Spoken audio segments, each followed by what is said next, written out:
السيتي بيرفض هدية ايفرتون وبيتعطل في محطة توتنهام، فلسفة جوارديولا الغريبة. ريال مدريد يتلقى ضربة قوية قبل المونديال ويبتعد عن الليجا بنسبة كبيرة جدا. برشلونة بيكتسح اشبيلية بإبداع وإقناع ويوسع الفرق بينه وبين ريال مدريد ل8 نقاط. لوتارو مارتينيز يحسم ديربي ميلانو ويعمق جراح AC ميلان التائه. طار نابولي يواصل دهس الخصوم ويؤكد استحقاقه بلقب الكاتشيو بثنائية اوسيمان وهدف كوفارا. بمجرد يا صديقي تشغيلك الفيديو فانت بقيت فرد من عيلة هدامي. انزل اهبط في التعليقات وقول لنا هل الدوري الاسباني اتحسم لبرشلونة ولا ريال مدريد هيرجع بريمونتادا؟ وبعدين اخبط واحدة لايك وبعدين شد اشتراك ويلا بينا نبدأ فورا.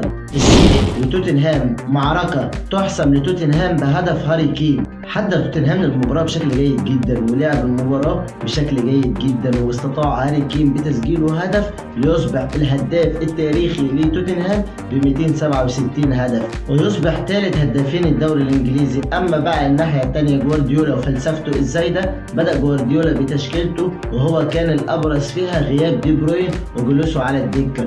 في ظل ما توتنهام بيلعب تكتلات دفاعية وبيلعب على المرتدات، فانت كان لازم تحط دي بروين هينقل اللعب لقدام وهيستحوذ على الكوره وهيمسك كور وهيديك اسيستات وهيشغل هالاند والفاريز، سواء بقى لو كان الفاريز موجود او كان بره. حتى في تغيير رياض محرز، فرياض محرز كان هو الانشط في الجهه الاماميه عند مانشستر سيتي، لكن جوارديولا خرج رياض محرز في بدايه الشوط الثاني وفقد شيئا من خطوره الهجوم عنده. لكن دي بروين كان لازم يبدأ الماتش عشان يسبب خطورة زيادة على توتنهام، لكن انت لما حطيته على الدكة فانت أرحت توتنهام من شر دي بروين لما بيبقى موجود في الملعب حتى لو هو في أسوأ حالاته بيديك لمسة، بيديك اسيست، بيحل لك مشكلة. لكن السيتي بهذه الطريقة عانى كتير جدا أمام توتنهام. ومش بس كده، لا ده جوارديولا في مشاكل كتير في غرفة تغيير الملابس وبعد السيطرة عليها فقدها جوارديولا. في مشاكل كتير لازم يحلها عشان يقدر يواصل مطاردة أرسنال اللي أصبح الفارق بينه وما بين أرسنال ل5 نقاط، وأرسنال ليه مباراة مؤجلة. يعني لو الأرسنال فاز المباراة المؤجلة دي هيصبح الفرق ما بين مانشستر سيتي وبين الأرسنال ل8 نقاط، فالموضوع هيبقى صعب جدا. بقى في الدوري الاسباني فكان في معركه كرويه، معركه وحرب على ارضيه الملعب بين ريال مدريد ومايوركا. قدر مايوركا ان هو يحسم المباراه وياخد 3 نقط غاليين جدا من الملكي ريال مدريد قبل المونديال. ريال مدريد في اخر فتره ليه في الليجا بيمر بازمه، فعلا بازمه في فقدان النقاط اللي بيمر بيها النادي، وبازمه اصابات اللاعبين، وبازمه عدم التعاقدات الجديده للفريق. ريال مدريد في اخر 9 مباريات قدر يجمع 14 نقطة، فده معدل ضعيف جدا لريال مدريد، وده يدل ان ريال مدريد في الفترة الأخيرة بيمر بأزمات كتير جدا، أزمات الإصابات وكمان أزمة الدكة الضعيفة جدا.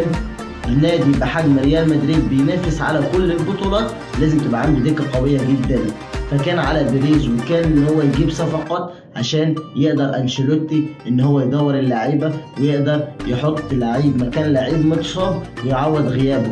لكن النادي الملكي عنده اصابات كتيره جدا ومش قادر يعوض غيابها، يعني زي بنزيما كده، هتعوض غيابه بمين؟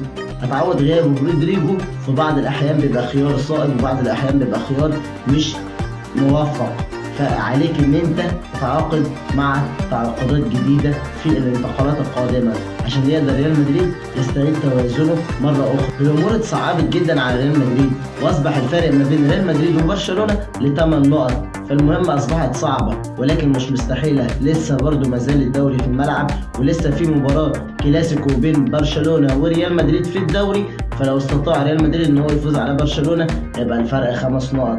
فلسه برضو يا جماعه الدوري في الملعب، فلازم ريال مدريد يستعيد توازنه عشان يقدر يقرب من برشلونه ويخلي الفارق لعدد نقط ويشعل الليجا من جديد.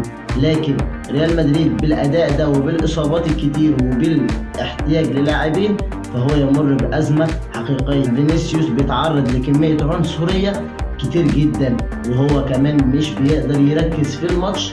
حتى فينيسيوس في الفترات الأخيرة دي ما قدرش يسيطر على بعض مجريات المباراة بسبب العنصرية اللي بيتعرض لها.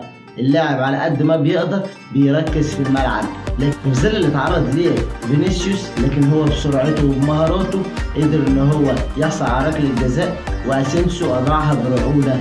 لو اسينسيو سجل ركله الجزاء دي كنا هنشوف نقطه تحول لريال مدريد، وكان احتمال يفوز ريال مدريد، لكن اسينسيو اتى ريال مدريد برعونته في لعب ضربه الجزاء، ضيع الكوره، ما كانش واثق من نفسه وهو بيشوط ركله الجزاء وضاعت على ريال مدريد. كانت تبقى نقطه التحول وكان احتمال ريال مدريد يفوز بالمباراه، لكن اسينسيو كان ليه راي اخر. اما بقى برشلونه واشبيليا، فبرشلونه افترس اشبيليا.